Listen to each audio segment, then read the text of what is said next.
اسرائیلی یہ ریاست کاغذ پر بنی خون سے قائم ہوئی ہے۔ یہ 15 مئی 1948 کی رات تھی۔ یروشلم کی گلیاں سنائے میں ڈوبی تھیں، لیکن ایک گھر کے اندر ایک چھوٹا سا فلسطینی لڑکا یوسف اپنی ماں سے پوچھ رہا تھا، امی یہودی فوجیں آ رہی ہیں، کیا ہم سب مر جائیں گے؟ ماں کے ہونٹ کانپے، وہ جانتی تھی کہ کچھ بھی کہنے سے حقیقت نہیں بدلے گی۔ دروازہ پیٹا گیا۔ نکلو، یہ گھر اب ہمارا ہے۔ اس لمحے تاریخ ایک نئے دور میں داخل ہوئی۔ فلسطینیوں کے لیے جلا وطنی، موت اور بے وطنیت کا آغاز ہوا۔ یہ کہانی 19ویں صدی کے آخر میں شروع ہوتی ہے، جب تھیوڈور ہرزل نے 1897 میں زیورخ میں پہلی صہیونی کانفرنس بلائی۔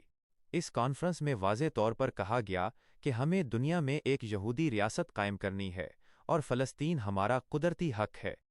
یہ نظریہ صرف ایک خواب نہ رہا، بلکہ یورپ اور خاص طور پر برطانیہ کی پشت پناہی سے ایک سیاسی تحریک میں تبدیل ہوا۔ 1917 میں برطانیہ نے بلفور ڈکلیریشن جاری کیا، جس میں کہا گیا کہ ہم فلسطین میں یہودیوں کے لیے ایک قومی وطن کے قیام کی حمایت کرتے ہیں۔ اس ایک پیراگراف نے عرب دنیا کی قسمت بدل دی۔ پہلی جنگ عظیم کے بعد جب سلطنت عثمانیہ ختم ہوئی تو فلسطین پر برطانوی قبضہ ہوا اور یورپ بھر سے یہودی آباد کاروں کو وہاں بسایا جانے لگا۔ 1920 سے 1947 تک فلسطین میں یہودی آبادی کا تناسب 10% سے بڑھ کر 33% تک پہنچ چکا تھا۔ ادھر مسلم دنیا گہری نیند میں تھی۔ خلافت عثمانیہ کے خاتمے کے بعد مسلم دنیا قیادت سے محروم ہو چکی تھی۔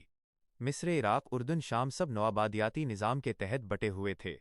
باہمی اختلافات، مسلکی تقسیم اور حکمرانوں کی عیش پرستی نے انہیں اس قابل ہی نہ چھوڑا تھا کہ وہ فلسطین کے مسئلے پر متفق ہو سکتے۔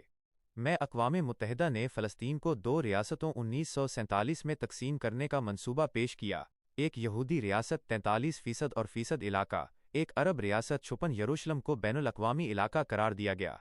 یہ تجویز مسلمانوں کے لیے ناقابل قبول تھی، کیونکہ ان کی زمین ان کی مرضی کے بغیر چھینی جا رہی تھی، مگر اسرائیلیوں نے اس منصوبے کو فوراً قبول کر لیا، کیونکہ وہ جانتے تھے کہ یہ صرف شروعات ہے۔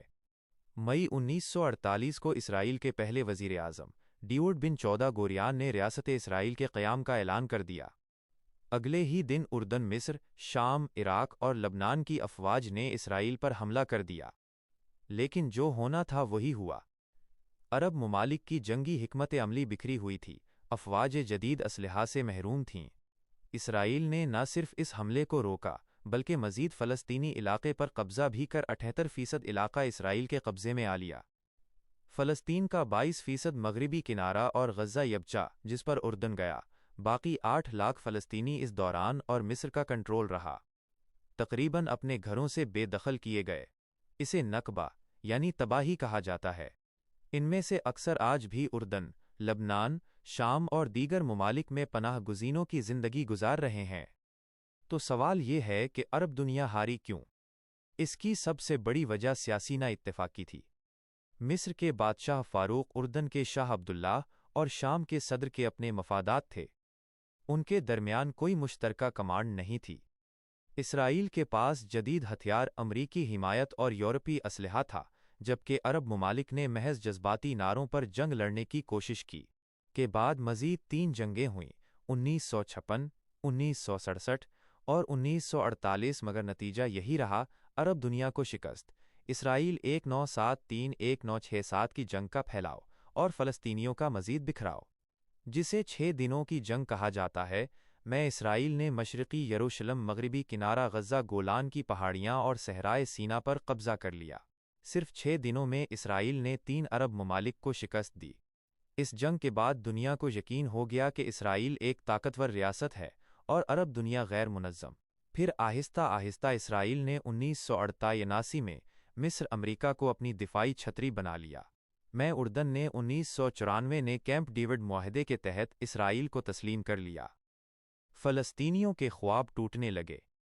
اگر آج ہم پیچھے مڑ کر دیکھیں تو سب سے بڑی غلطی اتحاد کی کمی تھی۔ مسلمان ممالک نے کبھی ایک پلیٹ فارم سے اسرائیل کی مخالفت نہیں کی۔ OIC جیسے ادارے صرف بیانات تک محدود رہے، کوئی عملی اقدامات نہ ہوئے۔ مغرب نے ایک منصوبہ بنایا اور اسے بڑی حکمت سے آگے بڑھایا، پہلے نظریاتی جنگ، پھر سیاسی حمایت اور آخر میں عسکری قبضہ۔ جبکہ مسلمان دنیا جذباتی، غیر منظم اور بکھری ہوئی رہی۔